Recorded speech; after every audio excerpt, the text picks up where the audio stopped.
done that the other two, so Okay. I'm a creature of habit. All right, for all of those that don't know me, my name is Kat Richards, and everybody knows me here. I don't see one face that I don't know.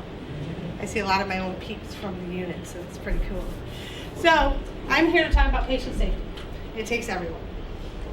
I'm here representing someone that's not with us anymore, Leslie Fulton, too, because she has been very instrumental in bringing patient safety to the forefront. So, all of you that know me, you know I'm very competitive, so I can't just stand up here and not have some type of game. And I like interaction, whether I'm teaching a class, really, I'm going to get you up here then to do something, Greta. So I'm not going to call on you because I know there's enough people in here that want to interact. If you say an answer to something or participate in something, that's why we're all here. This organization would not be here without patients. That's our main focus, okay? We're going to talk about something else. I'm going to leave it as a surprise until we get there. You're going down. Really, Susan? I'm on film. I wish I was on film. So go ahead and you can go ahead and start it. So we'll start with a really quick video. It's 2 minutes and 48 seconds.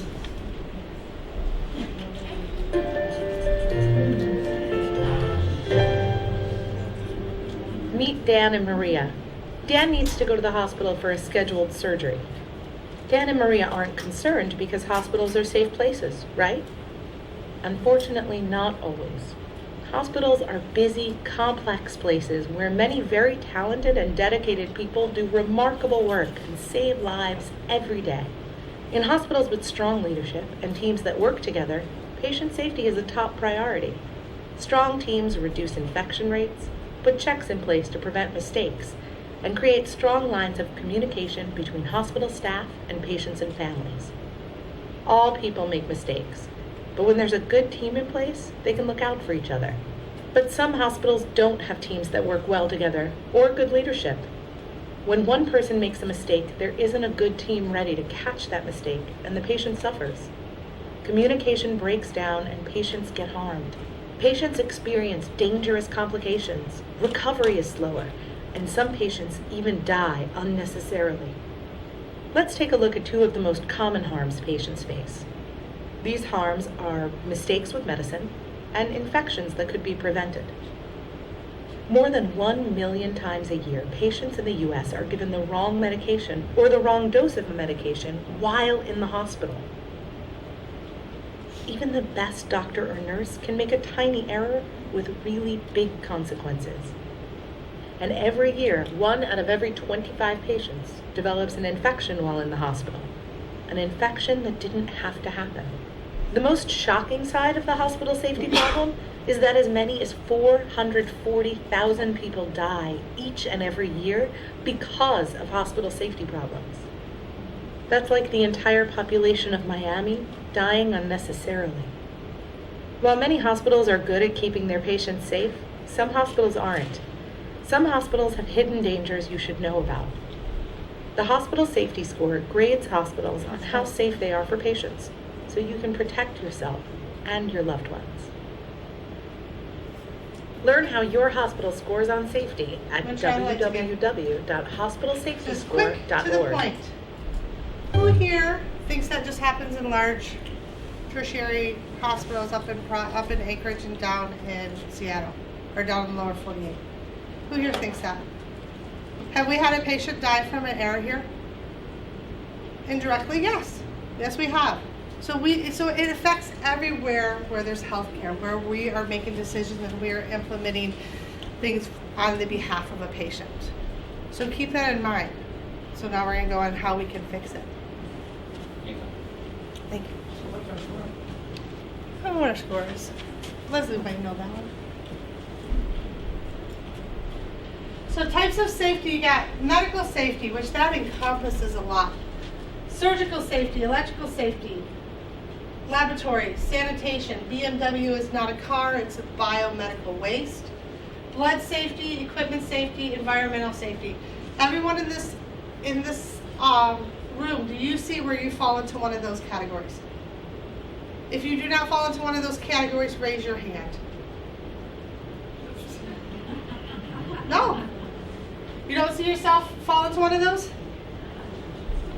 You could fall into here, blood safety. Oh, look, there's laboratory safety right there, David. But put your name on one of those cards because you participated. Thank you. Anybody else see something? No. All of us are here, and I can't say that enough. All of us are here for patient safety. And even if you're not directly at that bedside, because we think, what do they talk about? The two main things. What were the two main things for patient safety? Med errors and infection. So who here does not think, because of their job, it doesn't include infection for them? Dan, you don't really go into the patient area. Do you think that you could impact the infection? I wash my hands like 1,000 times a day in place. Right, and you're not at the bedside. I know. Right, patient medication, this is another good one, right? Only people that do the medication right are the nurses, right?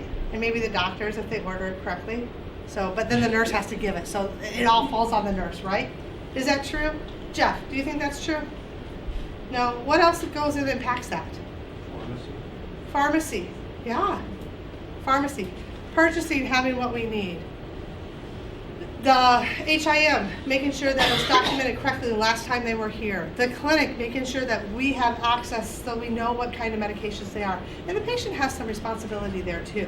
We can't forget that patient. IS, don't forget IS. IS, making sure the EHR is up and working correctly. Very brave. We adore IS. Speak up if it's not safe. We all have to have a voice. And that is where administration comes in and management comes in, because they have to give employees the voice, or at least create an environment where employees feel like they can use their voice. And that is what's happening here in Sitka Community Hospital. I've been a part of Sitka Community Hospital since 2002 as a traveler. Came up here when I realized I was not in Kansas anymore, and medicine was just totally different. And you know, I've seen a lot of things in this organization, but now I see a huge swing to giving every employee here a voice for patient safety.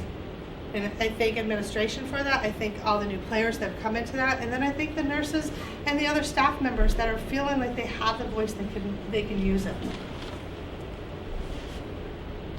Is that empty one? Remember I did that to you last time. Okay. So organizations succeed because of the effort of many and not the strength of few. And I can't say that enough for these little places, because in a big place, you have large enough volumes that one person can focus on one thing. And then you'll have another person focus on that, but that can be all their job. But here, rural medicine truly, in rural organizations, is a specialty. And it's becoming more and more apparent because someone has to have multi-hat. And they have to do each of those hats very well. Because if one thing gets missed, it can totally impact the whole system. And the more we acknowledge that as an organization and the more we acknowledge that as individuals, the more that we can help do processes and put systems in place so that we are supporting each other as a team, and then we're much stronger. That's why I like that spoon thing. You know, we can all bend a spoon, but put 2, 3, 4 spoons together, and then we can't bend them together. So I'm going to talk about something there, because my next slide, that is important, and it goes into some of what other people have said, whether it's the compliance lecture or presentation, not lecture. Lecture sounds like a good thing, right? Lecture sounds like what my mom would do. Or Caldwell's lecture on infection control. We walk out of a room, and let's say the mindset is we got to go get that pen so we can write down that blood pressure because we don't want to forget it. As team members, and by the way, in that video, how many times did they say team? Who's got a guess? How many times did they say team in that 2 minutes, and really it was probably about 30 seconds because I don't listen to the rest of it. How many? How many did you say? 20? Any other guesses? Make sure you write your name down. 17? 15? It was 8. But you know what? That was a lot for 2 minutes and 30 seconds. They said team, team, team. And that's where I think we really need to start continuing to build, and we are doing great teamwork. Not only in individual units. We got it in individual units here. But cross, interdepartment. So that if I walk out of the room and George is walking by me, he doesn't see me do the little squirt, squirt. He can be like, hey, Kat, you forgot the squirt, squirt. Alcohol. you know, because I don't want to go touch something at the nurse's station, then go back. And as team members, I would know that he was looking out best for me and best for the patients, because that's what we're here for. And he should be able to feel like he could tell me that and me not get upset about it. You know, well, think about it. Not that I play sports. I don't know if you guys know I do not play sports. But I like to root for them and I like to organize them. But when watching them, you know, if someone does bad on the batting, you know, if they're not a good team, they'll be like, why did you hit that? Instead of saying, hey, next time make sure you try to get your leg squared up, or, you know, do some pointers. There's nothing wrong with pointing in the right direction. And that will solidify that team member and that team building. Oh, sorry. I was texting Robert upstairs. I didn't realize he was down here. So speak up. See it, say it, fix it. And you're like, if I speak up, then I'm going to have to be fixing it. You don't have to fix it by yourself, because we're going to be a team. You're going to be part of the process, and your input is needed and is wanted. And I really feel like in this organization right now, it is definitely wanted. So, who's been in my office here? I don't know if you guys know. In my office too. I don't know if you guys know, but I have little things all over the place, because it helps me keep the eye on the prize of where we're going and what we need to be. And so I brought a couple to this not lecture, this presentation, because whether it's hand washing, whether it's a patient safety concern, whether it is not feeling like you really want to build more team or more communication with a different department, I brought a couple. Integrity is doing the right thing when no one is watching. No one should have to watch me wash my hands. Now, that doesn't mean that there's sometimes I'm human, I might forget. And then when someone reminds me, they should really think, she forgot. I'm going to remind her. They shouldn't be like, oh, she's disgusting. Wash your hands. You know, it is about that building together, that teamwork. Who here agrees with that? All right? And if you raised your left hand, raise your right hand now. And the next one, this is one of my favorite ones, maybe because it has some kindergarten colors in it. Wrong is wrong, even if everyone's doing it. And right is right, even if no one's doing it. So when we get on there, if someone gets on there and says, no, it can't be this way, it has to be this way because this is the right way to do it, then the group needs to stop and really look at that and think about that. Wait a minute, why are we doing it? Are we doing this because we've always done it? Just one of my mottos, if it says we do it because we've always done it this way, that is like, we need to change it. But remembering that, this goes right back with that integrity, and that together is going to make that team a lot stronger. And I think it's going to make people more in tune with their team members. All right, I told you I had another thing I want to talk about. Patient safety, that's what we're here for, right? We're here for the patients. But if you cannot feel safe in your environment, or feel like your voice being heard, or feel like your integrity is being questioned, or that you don't have a voice, then it's very hard to go that extra step, move up that Maslow's hierarchy of need. So we're going to talk about patient satisfaction and patient safety and how it feeds together. It's going to take about 10 minutes to do this. How they relate. Who here thinks how they relate? Do you think it matters if an employee is satisfied with their position? What do you guys think? Well, yeah. Yeah? Why do you think that? You just feel better about your work, your job, everything you contribute on. Gotcha. So it's not just about bringing a happy smile into the patient's room, right? What? Better environment for everyone. Yeah, it's a better environment for everyone. And it does lead to happier, when you bring in that smile, because then the patient's going to feel more that they can talk to you about issues. It is a domino effect.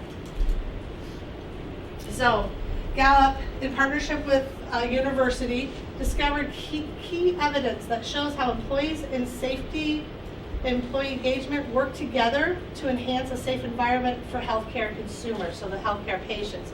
This interdependent relationship points to a powerful new way to address patient safety. I mean, it's great. The more we make our employees happy, the more and safe, the more we are going to get better patient care out of that. It gives healthcare leaders a fresh approach to measuring and managing the drivers of a culture of care that is the foundation of a patient's safety. What can the above mean for SCH? What can that mean if we keep on, we're on this route, we're on this train. I can see the changes. I'm seeing the changes in the last 6 months, huge changes in the last year. sometimes you got to remember that changes in an organization go slower than what people want. But if you stop and think about, are we at the same place we were even a week ago? Even if it's a millimeter ahead in the positive, it's positive, and the changes are happening. Well, what do you guys think that means for SCH?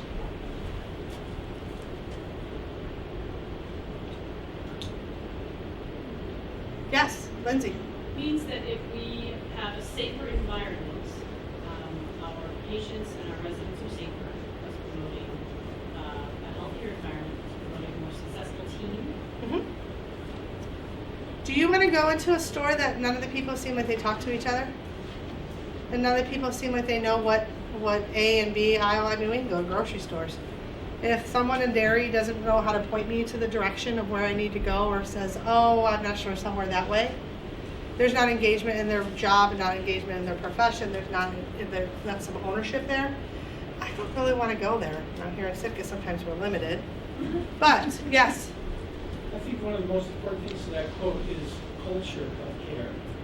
I think the whole aspect of working anywhere, any kind of organization, is the underlying culture of what is not only communicated but it's lived. Mm-hmm. I think that's what the important thing in the sense of change is how to change not just duties and everything, but the way that we perceive and the way that we believe, what we value, comes into how we relate, how we communicate, and our actions.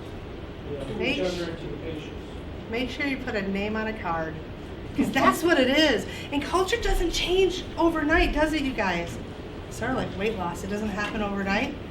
So if a culture is negative, or their culture is non-patient safety related, it's going to take a while to change it. But again, that's that positive. Beth, did you have something to add to that? I think if the person feels valued, then they can make others feel valued. Yes. Oh, I'm excited. If I could do a cartwheel, I would, but you don't want to, because then I'd become a patient. So we're going to talk about Maslow's hierarchy of need. And then Maslow's hierarchy of need, we always think about this as personal. Nurses definitely have learned about this. Any other, did they teach us about it in business school? I think I have to. And they teach us in Yes. yeah, it's amazing, because this is proven over again to be true. But we can take this chart and put it into the professional or into an organization. So it might not be physiological needs. Down here, we think about like clothes. Well, it's a community hospital's not going to give us clothes. But you know what? They can make sure that we can meet these on shift. If we don't have time to pee, how are we going to worry about if our patient is going to be able to urinate? Or, because we can't really think that far, because we need to have that need met. Safety and security, and this is where I think we are a lot, between this one and this one. These two very much, trying to move up. Facilities is doing an incredible job, even though there's so much to do. They're doing an incredible job of starting to make our area up there feel safe, whether it's upstairs or downstairs. And there's a lot to fix, but it's going in the positive direction. And the more we feel here, the more we can do a sense of connection. A sense of connection, not so much to ourselves, but a sense of connection to our organization. And then more sense of connection to our patients.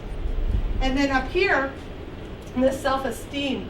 The self-esteem is actually more I'm talking about is, our confidence. And when we have confidence, we feel like we have a voice. And the more we have a voice, the more we will use it to help this organization grow and continue to impact the culture to where we can provide better patient care and patient safety, because we're going to feel safe. And then up here, the self-actualization, that's talking about acceptance, that's talking about fulfillment. So not only am I fulfilled, not only am I have a voice and I am committed to this organization, and I feel like I'm part of this organization, but I'm so fulfilled, I don't want to go anywhere else. I want to continue to put all of that energy into this organization. Less patient turnover, better ways to be able, not patient, employee turnover, better ways to help improve processes. And then it's not like trying to figure out, wait, how do we do this? So that engagement. And we talked about all this.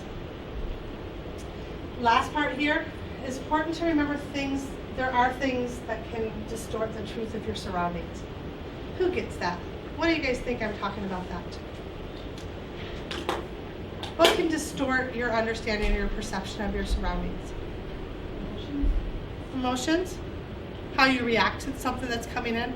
So it's all that external coming in. Some of it might not even be true.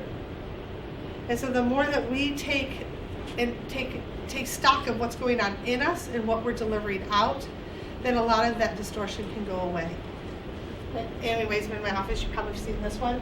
Things you can control: your attitude, effort, behavior, and actions to be a great team member. And again, I know I'm on a soapbox about that, but it's important that we take care of ourselves, because if we take care of ourselves and our team, then we can provide better patient care and patient safety. Things you cannot control: other people's opinions. Whoops, yeah, I can't be with this little stick. Other people's opinions, other people's mistakes. It's the little No. son. The little son. No, but I keep on hitting the wrong thing. Oh, okay. So other people's mistakes, we can be critical of them, right? What else can we do? Someone makes a mistake, we can be critical. Supportive. What else can we do? Yeah. Supportive. Support them. Yeah. Turn that into a learning experience. Teamwork makes the dream work. Yeah. Make sure as a team we support that person, because we are human. We're error. We do make errors. What are we currently doing for patient safety? What are we currently doing? Barcode scanning. Kevin, you first. What else?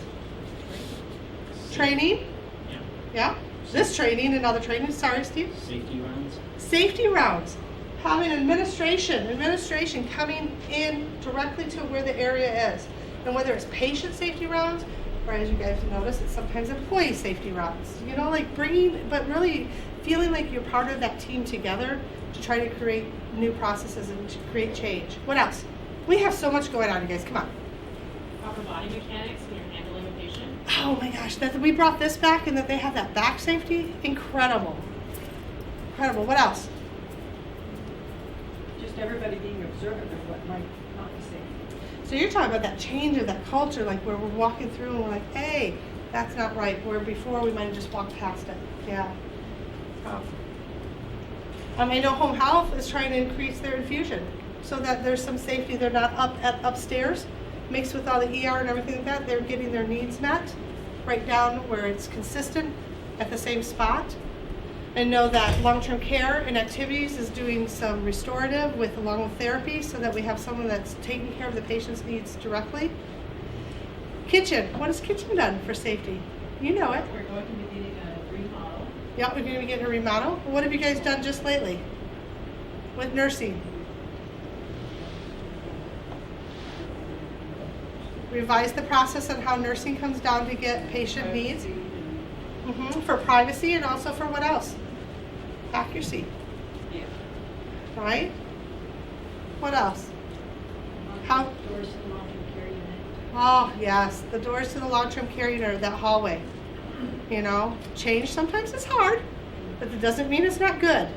Okay? Because that is needed. We had a safety concern. The voice was heard, and the organization did changes to respond to that. Do you feel like your voice is louder now? My voice has always been kind of loud. But is there some ownership or the perception that you've been heard? Yeah, absolutely. Robert? Looking at a new EHR. Yes, that voice has been loud and persistent, and now it's being heard because we have new players. And so now we want to keep on going up that Maslow's hierarchy needs so that players are fulfilled and they want to stay. Okay. All right. And so I'm going to leave you with a closing remark. The secret of change is to focus all your energy, not just a bit, all of it, on not fighting the old but building the new. Because if you're concentrated on the future, you can't think about the past. Okay. Any questions? All right. Did you guys anybody that talked, did you put your name down on a card? Because there is one less part of it. There's a prize. Did you guys put your name on a card? Because if you don't want it, I'll take it. No, you answered something. Did you put your name on a card? I didn't get a card. Oh my Lord. Give her a card, guys. Yeah, but your name on my card. I feel like I'm at church. I want some dollars. Pass them forward. Here's another card. minute. Cards. Did you fold it so that, you know, when you fold it? Yeah, exactly. Cards. Rubbing it down. Sorry. Anybody else? Janine? Oh, yeah, Anthony, you had like 2 or 3. Did you put your name down? Where? Oh, it's on the other side. Okay. All right, pick someone's name. Yes. Not the, don't pick the bitch one. Oh. Always win. David gets a wooden nickel. Oh. Not for the P-bar. All right. Thank you guys for your time. Thanks, Kat.